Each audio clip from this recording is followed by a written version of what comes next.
চীনে DF-12 নামে পরিচিত SY-400 আকাশ প্রতিরক্ষা ব্যবস্থা বাংলাদেশের সশস্ত্র বাহিনীকে লম্বা পাল্লার নির্ভুল প্রতিরক্ষা ক্ষমতা দেবে।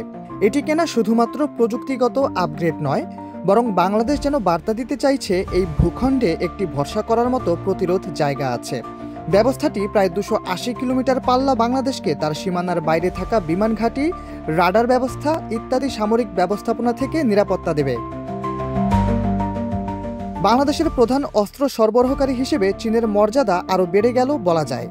দক্ষিণ এশিয়া জুড়ে দেশটির কৌশলগত অবস্থান আরও শক্তিশালী হচ্ছে বলে বিশ্লেষকদের ধারণা। সেই সঙ্গে প্রতিরক্ষা সামগ্রী বিক্রেতা হিসেবেও চীনের প্রোফাইল মজবুত হতে চলেছে। সাম্প্রতিক বছরগুলোতে বাংলাদেশের প্রধান প্রতিরক্ষা সরঞ্জাম আমদানির 70% বেশি চীন থেকে এসেছে। সেসবের মধ্যে রয়েছে ট্যাঙ্ক এবং ফ্রিগেট থেকে শুরু করে উন্নত আকাশ প্রতিরক্ষা রাডার আর যুদ্ধবিমান।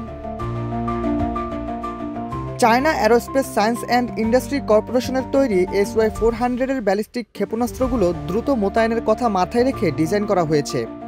প্রতিটি ট্রান্সপোর্টার, ইরেক্টর, লঞ্চারে খাড়াভাবে ছোড়ার জন্য 8টি পর্যন্ত ক্ষেপণাস্ত্র রাখা যায়। লঞ্চারটির অবস্থান বারবার না বদলে সব দিকে আক্রমণ চালানো যায়। ক্ষেপণাস্ত্রগুলো প্রায় 6 মিটার লম্বা।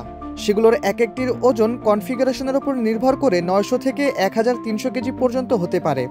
200 থেকে 300 কেজির ক্লাস্টার পেলোড নিয়ে এক একটি ক্ষেপণাস্ত্র ছুটে চলে। অনেক সামরিক বিশ্লেষক এটিকে বিশ্বের সবচেয়ে নির্ভুল অল্প পাল্লার ব্যালিস্টিক ক্ষেপণাস্ত্র মনে করেন। ক্ষেপণাস্ত্রটি মার্ক 5.5 গতিতে ছুটে চলে। শত্রুর হামলা থেকে বাঁচতে পথ বদলানোর জন্য এতে আছে থ্রাস্ট ভেক্টর নিয়ন্ত্রণ।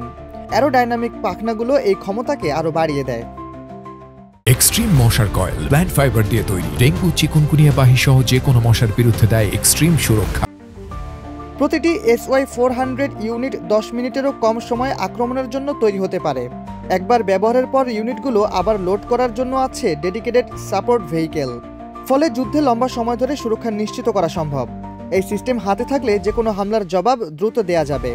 ব্যবস্থাটিতে প্যাসিভ রাডার অথবা IIR সিকার আছে, ফলে সবচেয়ে দূরে থাকা লক্ষ্যবস্তুকেও খুঁজে পাওয়া সম্ভব হয়। মার্কিন সেনাবাহিনী তাদের ট্যাকটিক্যাল ক্ষেপণাস্ত্র ব্যবস্থার প্রতিটি ইউনিটের জন্য যেখানে $300 মিলিয়ন খরচ করে, সেখানে SY-400 ব্যবস্থার বেলায় $10 থেকে $15 মিলিয়ন খরচ করেছে। অল্প ব্যয়ে মজবুত প্রতিরক্ষা নিশ্চিত করতে এটি বেশ আকর্ষণীয় সিস্টেম।